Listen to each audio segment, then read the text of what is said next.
जय हिंद। नमस्कार दोस्तों, मैं संतोष कुमार आपके अपने YouTube चैनल विकास स्टडी बांका पर स्वागत करता हूं। हमने रेलवे के एग्जाम को देखते हुए टेक्नीशियन ग्रेड थर्ड का प्रैक्टिस सेट चालू किया है, जो कि रुक्मणी प्रकाशन का है और यह है वॉल्यूम 1, जो कि एग्जाम के दृष्टिकोण से काफ़ी महत्वपूर्ण है। इसमें कुल 26 प्रैक्टिस सेट है, जिसमें से हमने 12 प्रैक्टिस सेट ऑलरेडी अपलोड कर दिए हैं। अगर आप लोग नहीं देखें तो प्ले लिस्ट जाके चेक कर सकते हैं, और चैनल पे नए हैं तो प्लीज़ चैनल को सब्सक्राइब कर लें और बेल आइकन को दबा दें, ताकि हम कोई भी वीडियो अपलोड करें सबसे पहले आप तक पहुंच सके। चलिए देखते हैं आज का मोटिवेशनल कोड क्या है। आज का मोटिवेशनल कोड है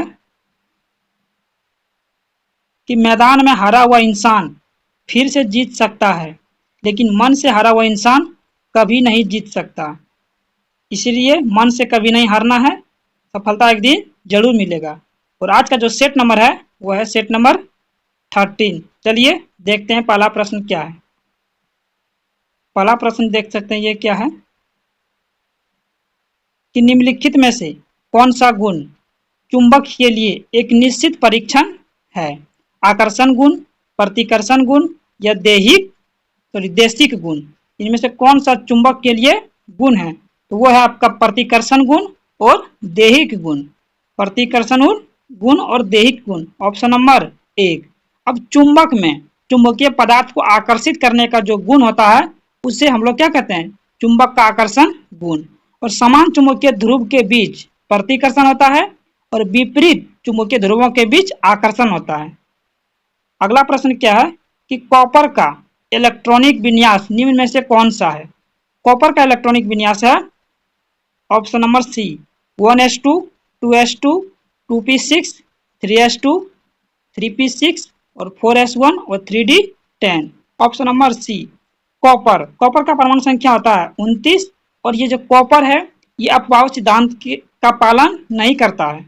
option number C right answer होगा। अगला प्रश्न क्या है, किसी सीधे धारावाही चालक के कारण उत्पन्न चुंबकीय क्षेत्र से संबंधित निम्नलिखित कथनों पर विचार कीजिए। क्या विचार करना है कि तार से दूरी पर उत्पन्न चुंबकीय क्षेत्र संकेंद्रित वृत्त के रूप में होता है। चालक से दूरी बढ़ने पर संकेंद्रित वृत्त की त्रिज्या बढ़ती है। इसका जो राइट आंसर होगा ऑप्शन नंबर 1। पूछ रहा कौन सा कथन सत्य है? इसमें दोनों कथन सत्य है। अगला प्रश्न क्या है कि आवर्त सारणी में सर्वाधिक विद्युत ऋणात्मक तत्व कौन सा है? नाइट्रोजन, ऑक्सीजन, फ्लोरीन या क्लोरीन। इसका जो राइट आंसर होगा वो होगा ऑप्शन नंबर सी, फ्लोरीन होगा। क्या होगा? फ्लोरीन। अब विद्युत ऋणात्मक किसी तत्व के परमाणु का वह गुण है जिसके कारण वह तत्व एक इलेक्ट्रॉन या एक जोड़ी इलेक्ट्रॉन को अपनी ओर आकर्षित करने की क्षमता रखता हो। और विद्युत ऋणात्मकता के बारे में सर्वप्रथम जो किसने बताया था? तो बर्जीलियस ने बताया था। अगला प्रश्न क्या है कि महिलाओं में यौवनारंभ के दौरान पहला मासिक धर्म को किस नाम से या किस रूप में जाना जाता है? रजोरोध, अति रज, रजोदर्शन या रजो निवृत्ति। इसको किस नाम से जानते हैं? तो हम लोग जानते हैं रजो दर्शन, ऑप्शन नंबर सी। और ये 12 से 13 वर्ष की आयु में चालू हो जाता है और 45 से 50 वर्ष की आयु तक चलता है। अगला प्रश्न क्या है देख सकते हैं कि पौधों की जड़ें ऑक्सीजन कहाँ से प्राप्त करती है? मिट्टी में मौजूद जल से। जड़ों को ऑक्सीजन की आवश्यकता नहीं होती है। मिट्टी के कणों के बीच मौजूद वायु अवकाशों से, या रंध्र द्वारा ली गई ऑक्सीजन जड़ों तक पहुंचती है। इसका जो राइट आंसर होगा वो होगा ऑप्शन नंबर सी, कि मिट्टी के कणों के बीच मौजूद वायु अवकाशों से। क्या है? वायु अवकाशों से। और जड़ें धनात्मक गुरुत्वानुवर्ती होता है और ऋणात्मक प्रकाशानुवर्ती होता है, यानी प्रकाश की ओर नहीं बढ़ता है, ये गुरुत्वाकर्षण की ओर बढ़ता है। और जड़ का क्या कार्य है? स्थिरीकरण, अवशोषण, संग्रहण, श्वसन एवं प्रकाश संश्लेषण करना, ये इसका कार्य है जड़ का। जड़ें भोजन का संग्रह करती है, जैसे कि कुंभी रूपी जड़, तुर्क रूपी जड़ और शंकु रूपी जड़, ये सब क्या करती है? भोजन को संग्रह करती है। अगला प्रश्न क्या है कि निम्न में से कौन सा पाचक एंजाइम लार में पाया जाता है? एंट्रोकाइनेज, लाइपेज, पेप्टिडेज या एमाइलेज? जो लार में पाया जाता है वो पाया जाता है एमाइलेज। और लार में कौन कौन सा एंजाइम पाया जाता है? श्लेष्मा, लाइसोजाइम, टाइलिन नामक एंजाइम लार में पाया जाता है। और सबसे बड़ी लार ग्रंथि पेरोटिड ग्लैंड होता है। क्या होता है? Parotid, parotid, parotid, parotid gland, GLAND। सबसे ज्यादा लार कहाँ बनता है? पेरोटिड ग्लैंड होता है जो लार का स्रावन करता है, सबसे बड़ी लार ग्रंथि होता है। अगला प्रश्न क्या है कि लसिका के कुछ कार्य नीचे दिए गए हैं, इसके सही कार्यों को दर्शाने वाला या दर्शाने वाले विकल्प का चयन कीजिए। इसका जो राइट आंसर होगा वो होगा option number C. Option number क्या होगा? सी। ऑप्शन नंबर होगा सी, 1 और 4। देखिए, आंत से पाचित और अवशोषित वसा को ले जाता है, बिल्कुल सही है। और यह अतिरिक्त तरल को कोशिका बाह्य स्थान से वापस रक्त में बहा देता है। Option number C right answer होगा। अब लसिका कोशिका अस्थि मज्जा से उत्पन्न होता है। लसिका कोशिका अस्थि मज्जा से उत्पन्न होता है। अगला प्रश्न क्या है, ये देख सकते हैं, ये मैथ का प्रश्न है। PDF हमारे टेलीग्राम चैनल पर दिया गया है, जिसका लिंक डिस्क्रिप्शन बॉक्स में दिया हुआ है। वहां से आप सेट प्राप्त कर सकते हैं और सेट को लगा सकते हैं और अपनी तैयारी को बेहतर कर सकते हैं। अगला प्रश्न देखते हैं क्या है। ये सब मैथ रीजनिंग का प्रश्न है, देख सकते हैं ये। अगला प्रश्न यहाँ है, हाल ही में भारत को किस रोग के रोकथाम के अनुकरणीय प्रयासों के लिए द मीजल्स एंड रूबेला द्वारा पुरस्कार से सम्मानित किया गया है? किस रोग की रोकथाम के लिए? तो वो खसरा और रूबेला। ऑप्शन नंबर सी, ए और बी दोनों के लिए सम्मानित किया गया है। अगला प्रश्न क्या है कि 17 से 20 जनवरी 2024 तक 9वां अंतर्राष्ट्रीय विज्ञान महोत्सव का आयोजन कहाँ किया गया है? हैदराबाद, फरीदाबाद, नोएडा या बेंगलुरु? कहाँ किया गया है? वो फरीदाबाद। कहाँ किया गया है? फरीदाबाद। अब फरीदाबाद किस राज्य में पड़ता है? वो पड़ता है आपका हरियाणा में। और किस थीम के साथ इसको ये दिया गया है, विज्ञान महोत्सव का आयोजन किया गया है, किस थीम के साथ? इसका थीम है अमृत काल में विज्ञान और प्रौद्योगिकी सार्वजनिक लोक संपर्क थीम के साथ। अगला प्रश्न क्या है कि प्रकाश ऊर्जा को विद्युत ऊर्जा में सीधा परिवर्तन किसके द्वारा होता है? विद्युत अपघटनी सेल में, विद्युत कण संचलन में, प्रकाश संश्लेषण में या प्रकाश सेलों में? वो होता है प्रकाश सेलों में। प्रकाश सेलों में सेलेनियम धातु पाया जाता है। कौन सा धातु पाया जाता है? सेलेनियम धातु। और विद्युत अपघटन का नियम किसने दिया था? तो दिया था फेराडे ने। विद्युत अपघटन का नियम दिया था फेराडे ने। अगला प्रश्न क्या है कि du प्लस dw बराबर 0 किस प्रक्रम के लिए होती है? ये किस प्रक्रम के लिए होती है? ये होती है रुदोष प्रक्रम के लिए। Option number B. वह ऊष्मागतिकी प्रक्रिया जिसमें तापमान नियत रहता है, तीव्र गति से संपन्न होता है, रुदोष्म प्रक्रिया कहते हैं। अगला प्रश्न क्या है कि फैराडे के विद्युत अपघटन का नियम संबंधित है। फैराडे का विद्युत अपघटन नियम किससे संबंधित है? वो है आपका प्रतिफल के तुल्यांकी भार से। Option number C. अगला प्रश्न क्या है कि m द्रव्यमान का कोई पत्थर मुक्त रूप से ऊर्ध्वाधर d दूरी तक गिरता है, इसका गुरुत्व स्थितिज ऊर्जा में कमी होगी, वो होगी mgd। Option number C right answer होगा। लघुत्तम तरंग दैर्घ्य यानी शॉर्टेस्ट वेवलेंथ किसकी होती है? यानी सबसे कम तरंग दैर्घ्य किसकी होती है? देखिए, विद्युत चुंबकीय तरंग में सबसे कम तरंग दैर्घ्य किसकी होती है? एक ट्रिक होता है कि गामा एक्स यू भी से इंदौर मिलने MI से क्या था? मिलने गया रानी से। ये सब क्या है? विद्युत चुंबकीय तरंग। जैसे गामा हो गया, XUV हो गया, अल्ट्रावायलेट हो गया, विजुअल हो गया, और ये आपका अवरक्त हो गया, ये हो गया आपका माइक्रो, और ये हो गया रेडियो तरंगें। तो लेफ्ट से राइट जाने पर तरंग दैर्घ्य बढ़ता है, तरंग दैर्घ्य क्या होता है, बढ़ता है, और ऊर्जा और आवृत्ति घटता है। तो पूछ रहा सबसे कम तरंग दैर्घ्य, लेफ्ट से राइट जाने पर तरंग दैर्घ्य बढ़ता है, सबसे कम तरंग दैर्घ्य किसका हो गया, गामा का, और इसकी गामा का ऊर्जा और आवृत्ति सबसे अधिक होती है। लेकिन पूछ रहा है कि यहाँ सबसे कम तरंग दैर्घ्य किसका होता है, वो होता है गामा का। Option number A right answer होगा। अगला प्रश्न क्या है कि एक कार 3.2 मीटर प्रति सेकेंड स्क्वायर के त्वरण के साथ चलना शुरू करती है, तो 20 सेकेंड, तो 20 सेकेंड बाद उस कार का वेग ज्ञात कीजिए। सबसे पहले देखिए शुरू करती है तो यानी u का मान क्या आ गया, 0, और आपका क्या दिया है, t का मान दे दिया है 20 सेकेंड। उसके बाद आपका किसका मान दिया हुआ, त्वरण a का मान दे दिया है 3.2 मीटर प्रति सेकेंड स्क्वायर। यहाँ से पूछा उसका कार का वेग, यानी कि 20 सेकंड के बाद उसका वेग क्या है, यानी v बराबर होता है u प्लस ए टी। तो u का मान है तब का 0 प्लस a का मान कितना है 3.2 इंटू टी का मान है 20, पॉइंट से उड़ाएंगे नीचे आएगा 10, 10 से 0 से 0 जाएगा, यह आ जाएगा आपका 32 गुना 2 करेंगे तो 64 मीटर पर सेकेंड आएगा, जो कि ऑप्शन नंबर ए में दिया गया है।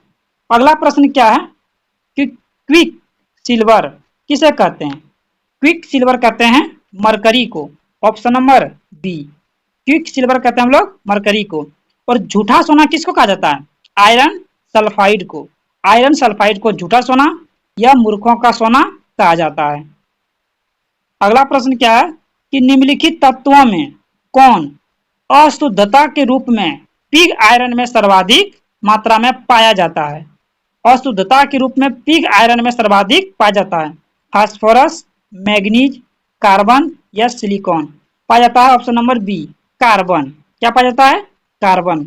और लोहे में, आयरन पिग आयरन, लोहे में मुख्यतः हेमेटाइट, मैग्नेटाइट, लिमोनाइट, सीडेराइट और आयरन पाइराइट, ये सब क्या लोहा का अयस्क है। अगला प्रश्न क्या है देख सकते हैं, ये मैथ का प्रश्न है, इसका पीडीएफ टेलीग्राम चैनल पर दिया हुआ है, वहां से जाके पीडीएफ प्राप्त कर सकते हैं और सेट को लगा भी सकते हैं। अगला प्रश्न यहाँ है कि भारत में देसी भाषा प्रेस अधिनियम किसने पेश किया था, वो किया गया था आपका लॉर्ड लीटन के द्वारा, किसके द्वारा किया गया था, लॉर्ड लीटन के द्वारा किया गया था। अगला प्रश्न क्या है कि निम्नलिखित में से कौन सा क्षेत्र भारत की जीडीपी में सर्वाधिक योगदान देता है, प्राथमिक क्षेत्र, असंगठित क्षेत्र, तृतीय क्षेत्र या द्वितीय क्षेत्र, वो देता आपका तृतीय क्षेत्र, ऑप्शन नंबर सी, तृतीय क्षेत्र अर्थव्यवस्था के प्राथमिक और द्वितीय क्षेत्र को अपनी उपयोगी सेवाएं प्रदान करता है। अब तृतीय क्षेत्र में कौन कौन सी सेवाएं देता है उसको देखते हैं, परिवहन एवं संचार, बैंकिंग, बीमा, भंडारण, व्यापार, ये सब क्या है, और सामुदायिक सेवाएं, ये सब तृतीय क्षेत्र में आता है। अगला प्रश्न क्या है कि निम्न किसने प्रस्तावित किया था कि प्रत्येक तत्व का एक विशेष परमाणु द्रव्यमान होता है, वो किया गया था डाल्टन साहब ने, ऑप्शन नंबर डी, क्या किया था, तो डाल्टन साहब ने बताया था कि प्रत्येक तत्व में एक विशेष परमाणु द्रव्यमान होता है, option number D right answer होगा। अगला प्रश्न क्या है कि एक्स और वाई गैसों के वाष्प घनत्व का अनुपात 7:8 है, तो इनके अनुभारों का अनुपात क्या होता है। आप देखिए कि वाष्प घनत्व बराबर क्या होता है कि अनुभार बटे 2, अनुभार बाय 2 होता है। अब यहाँ से अनुभार अगर निकालेंगे तो क्या होगा, 2 गुना वाष्प घनत्व हो जाएगा, 2 गुना क्या हो जाएगा वाष्प घनत्व, अनुभार बराबर, अब मान रख देंगे, आपका घनत्व दिया है, अनुभार मान लेंगे, इसको 2 गुना करेंगे कितना 7, फिर अब करेंगे हम कितना 2 गुना 8, फिर 2 से 2 ही कट जाएगा, तो फिर वह क्या आएगा 7:8, जो कि ऑप्शन नंबर बी में दिया गया है।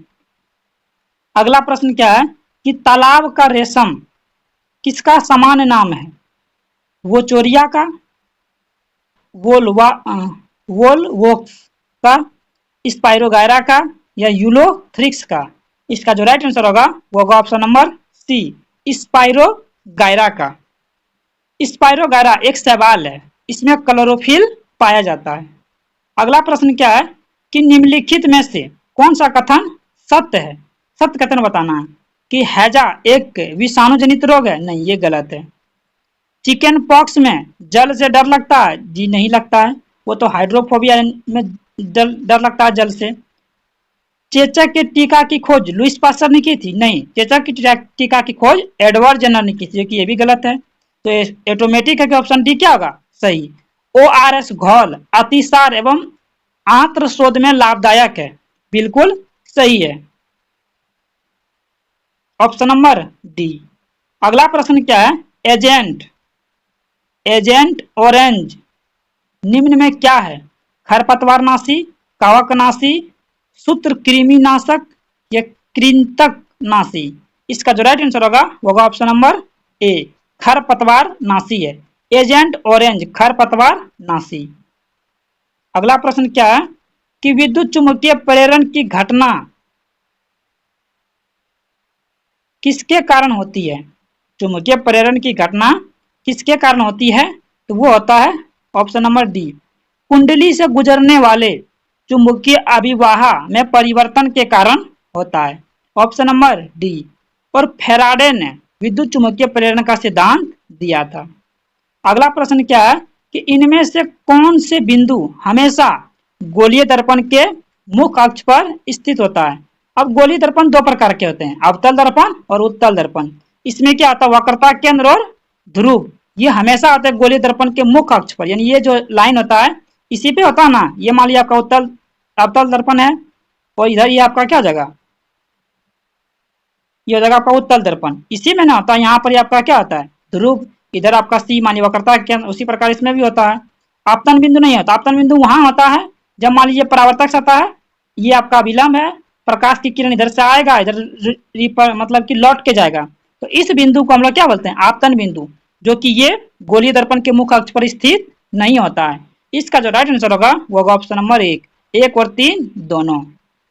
अगला प्रश्न क्या है कि एक लंबी धारावाही परिनालिका द्वारा उत्पन्न चुंबकीय क्षेत्र डैश होगा।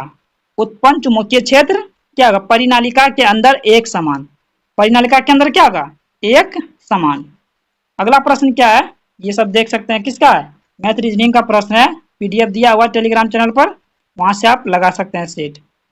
अगला प्रश्न देखते हैं क्या है। अगला प्रश्न ये है कि भारतीय संविधान में शामिल स्वतंत्रता, समानता और बंधुत्व का सिद्धांत किस देश के संविधान से लिया गया है? तो वो लिया गया है फ्रांस के संविधान से। स्वतंत्रता, समानता और बंधुत्व का नारा लिया गया है फ्रांस के संविधान से लिया गया है। अब कि आयरलैंड के संविधान से, आयरलैंड के संविधान से क्या लिया गया है कि राष्ट्रपति के चुनाव की पद्धति, राष्ट्रपति के चुनाव की पद्धति लिया गया है आयरलैंड के संविधान से। अब कि संयुक्त राज्य अमेरिका के संविधान से क्या लिया गया है, तो वहां से न्यायपालिका की स्वतंत्रता अमेरिका के संविधान से लिया गया है। अब कि ब्रिटेन के संविधान से क्या लिया गया है, संसदात्मक शासन प्रणाली, एकल नागरिकता और विधि निर्माण प्रक्रिया ब्रिटेन के संविधान से लिया गया है। विधि निर्माण की प्रक्रिया ब्रिटेन के संविधान से लिया गया है, जबकि विधि द्वारा स्थापित प्रक्रिया जापान के संविधान से लिया गया है। मौलिक कर्तव्य रूस के संविधान से लिया गया है। राज्यसभा के सदस्यों का निर्वाचन दक्षिण अफ्रीका के संविधान से लिया गया है। अगला प्रश्न क्या है, देख सकते हैं ये कि मीनाक्षी मंदिर कहाँ स्थित है? मीनाक्षी मंदिर कहाँ स्थित है, केरल में, तमिलनाडु में, गोवा में या उड़ीसा में? तो मीनाक्षी मंदिर है आपका तमिलनाडु में, option number B.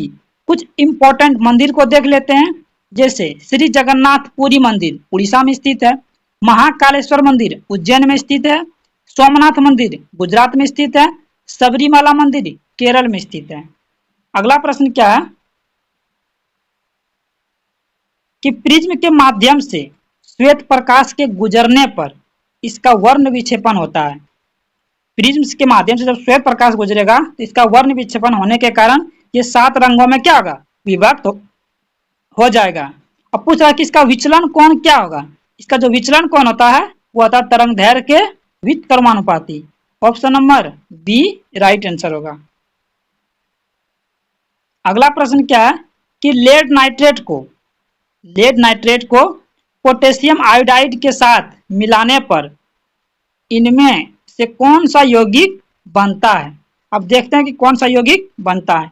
Lead nitrate जैसे पीबी NO3 ये किसके साथ करेगा, पोटेशियम आयोडाइड यानी KL, इसमें 2 से मल्टीप्लाई करेंगे, क्यों, क्योंकि ये रिएक्शन करने के बाद समान होगा। अब बनाएगा क्या, PbL2 प्लस 2KNO3, रिएक्शन करने के बाद क्या बनाया, तो वो बनाया गया आपका PbL2 जो कि lead iodide. Option number B इसका राइट आंसर होगा, लेड आयोडाइड। अब यह अभिक्रिया द्विविस्थापन, ये जो अभिक्रिया हम बनाए हैं ये द्विविस्थापन अभिक्रिया है। इस अभिक्रिया में 2 बार आयनों का विस्थापन होता है। अगला प्रश्न क्या है कि ऑक्सीकरण अभिक्रिया के बारे में इनमें से कौन सा कथन सही है। ऑक्सीकरण अभिक्रिया के बारे में बताना कौन सा कथन सही है, तो वो है ऑप्शन नंबर डी, क्योंकि ऑक्सीकरण अभिक्रिया में ऑक्सीजन का ग्रहण करने और हाइड्रोजन का त्याग करने की प्रक्रिया होती है। ऑक्सीजन का ग्रहण करना और हाइड्रोजन का त्याग करने की प्रक्रिया होती है। Option number D. अगला प्रश्न क्या है कि मेंडलीफ की आवर्त सारणी के बारे में कौन सा कथन गलत है। गलत कथन के बारे में बताना है कि कौन सा कथन गलत है।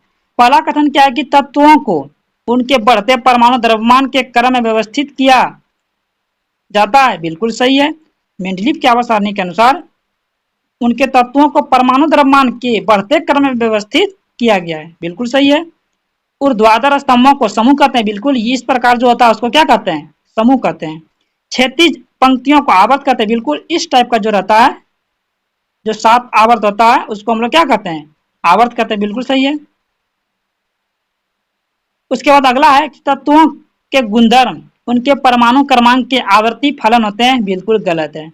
उनके तत्वों का परमाणु क्रमांक के आवर्ती फलन ये मेंडलीफ के आवर्त सारणी में नहीं, वो मोसले के आवर्त सारणी में होता है, जो कि ऑप्शन नंबर डी गलत है।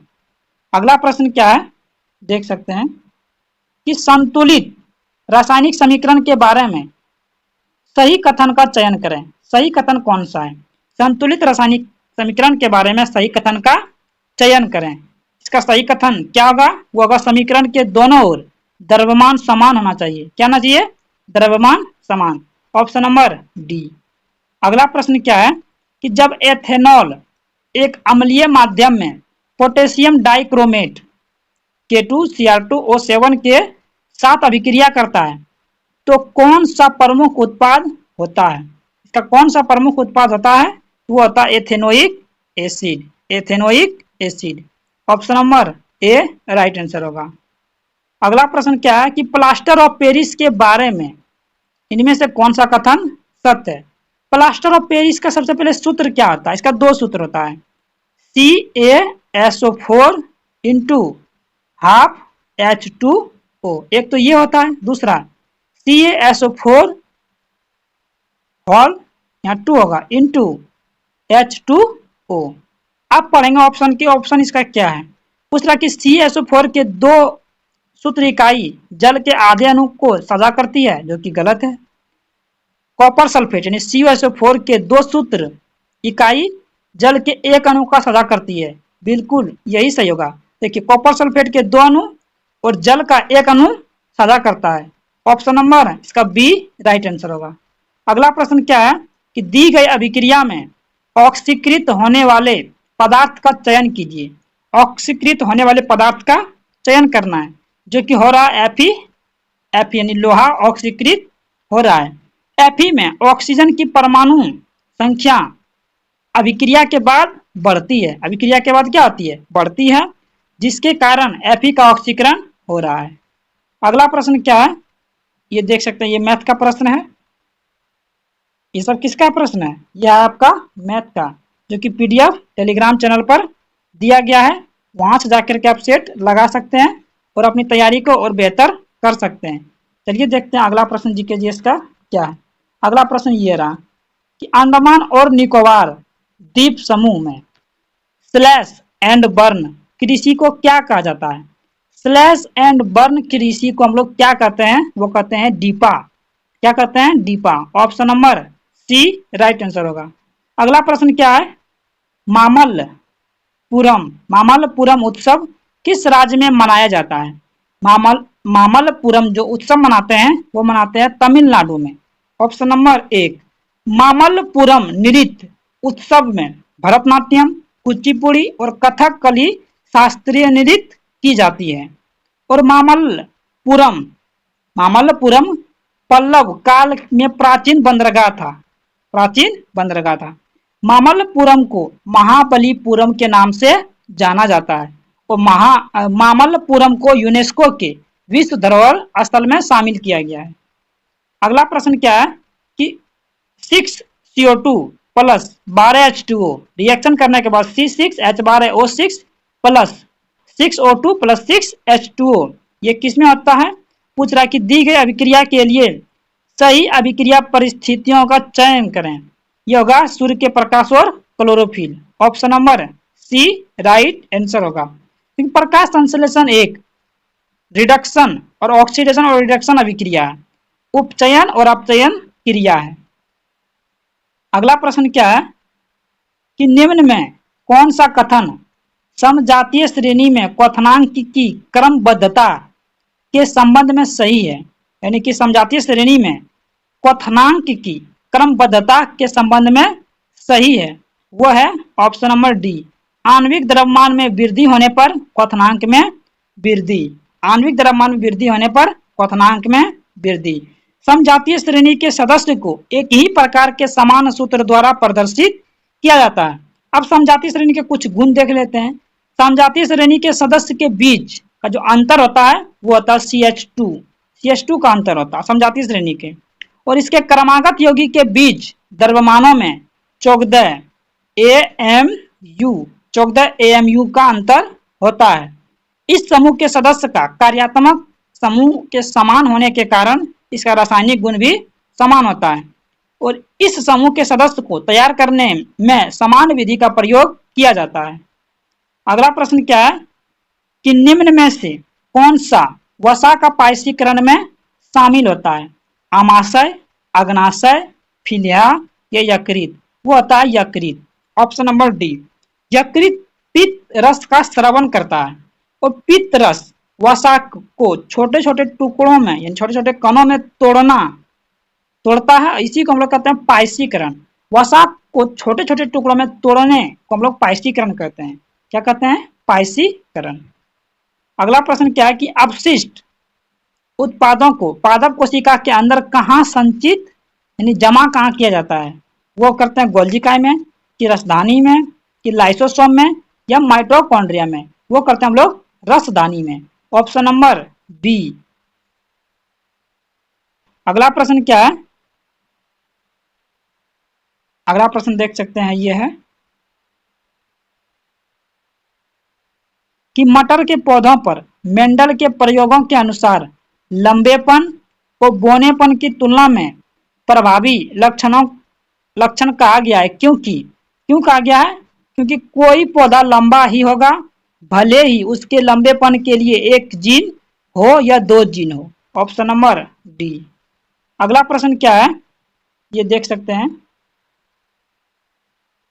कि सर्वाधिक इम्यूनोग्लोब्यूलिन जो मानव रक्त में पाया जाता है वह कौन सा है? वो है आपका IgG। Option number D. IgG कुल इम्यूनोग्लोब्यूलिन का 70 से 75% होता है। अगला प्रश्न क्या है कि निम्नलिखित ऑक्साइडों में से कौन सबसे अधिक क्षारीय है? तो वो है MgO। Option number B. अब देखिए, धातु के ऑक्साइड क्षारीय होते हैं और अधातु के ऑक्साइड अम्लीय प्रकृति के होते हैं। अगला प्रश्न क्या है कि एक प्रोटॉन 1 वोल्ट पर त्वरित किया गया है, इसकी गतिज ऊर्जा क्या होगी? अब देखिए, प्रोटॉन की गतिज ऊर्जा बराबर क्या होता है? आवेश गुना विभवांतर। क्या होता है? विभवांतर। अब आवेश, आवेश यानी कि प्रोटॉन का आवेश कितना होता है 1.6 इंटू 10⁻⁻19 और इंटू विभवांतर क्या होगा वह 1 वोल्ट होगा। क्या होगा 1 वोल्ट। अब यहाँ से करेंगे तो 1 इलेक्ट्रॉनिक वोल्ट, क्या होगा 1 इलेक्ट्रॉन वोल्ट हो जाएगा, जो कि ऑप्शन नंबर सी में दिया गया है। अगला प्रश्न देख सकते हैं, ये मैथ रीजनिंग का है, पीडीएफ टेलीग्राम चैनल पर दिया गया है, वहां से जाके क्या कर सकते हैं, हल कर सकते हैं और सेट को लगा सकते हैं। अगला प्रश्न ये है कि प्रसिद्ध उपन्यास देवदास के लेखक कौन है? शरद चंद्र चट्टोपाध्याय, ईश्वर चंद्र विद्यासागर, रविंद्रनाथ टैगोर या बंकिम चंद्र चट्टोपाध्याय। वो होगा ऑप्शन नंबर 1 शरद चंद्र चट्टोपाध्याय। इसमें कुछ देख लेते हैं, रविन्द्रनाथ टैगोर, इसका क्या क्या उपन्यास है, चित्रांगदा, गीतांजलि, विसर्जन, गार्डनर, ये सब आदि के जो लेखक है पुस्तक के ये रविन्द्रनाथ टैगोर हैं। और आनंद मठ उपन्यास के लेखक है बंकिम चंद्र चट्टोपाध्याय। अगला प्रश्न क्या है कि नॉर्वे की संसद को क्या कहते हैं? नॉर्वे की संसद को कहते हैं स्टोर्टिंग, ऑप्शन नंबर बी। अब कुछ देश के संसद का नाम देख लेते हैं, जैसे कि ब्रिटेन, कनाडा और ऑस्ट्रेलिया के संसद का नाम है पार्लियामेंट। चीन के संसद का नाम है National People's Congress, National People's Congress. Nepal के संसद का नाम क्या है, राष्ट्रीय पंचायत। जापान के संसद का नाम है डायट, क्या नाम है, जापान के संसद का नाम है डायट, डायट, डायट है। उसी प्रकार देखते हैं स्वीडन के संसद का नाम है रिक्सडाग। तो ये था टेक्नीशियन का प्रैक्टिस सेट। अगर ये वीडियो आपको अच्छा लगे तो अपने दोस्तों के साथ शेयर करें और हमें सपोर्ट करें ताकि इसी तरह का वीडियो लाते रहें, जो कि फुल डिटेल सॉल्यूशन के साथ पीडीएफ हमारे टेलीग्राम चैनल पर दिया जाता है। वहां से आप सेट को लगा सकते हैं और अपनी तैयारी को और बेहतर कर सकते हैं। और अब बहुत जल्दी आप लोगों को आरपीएफ का प्रैक्टिस सेट, सॉरी आरपीएफ का क्वेश्चन बैंक का प्रैक्टिस सेट चालू करेंगे, जो कि बहुत सारे भाई हमारे कमेंट किए थे। तो आज मिलते हैं नेक्स्ट वीडियो में, तब तक के लिए जय हिंद।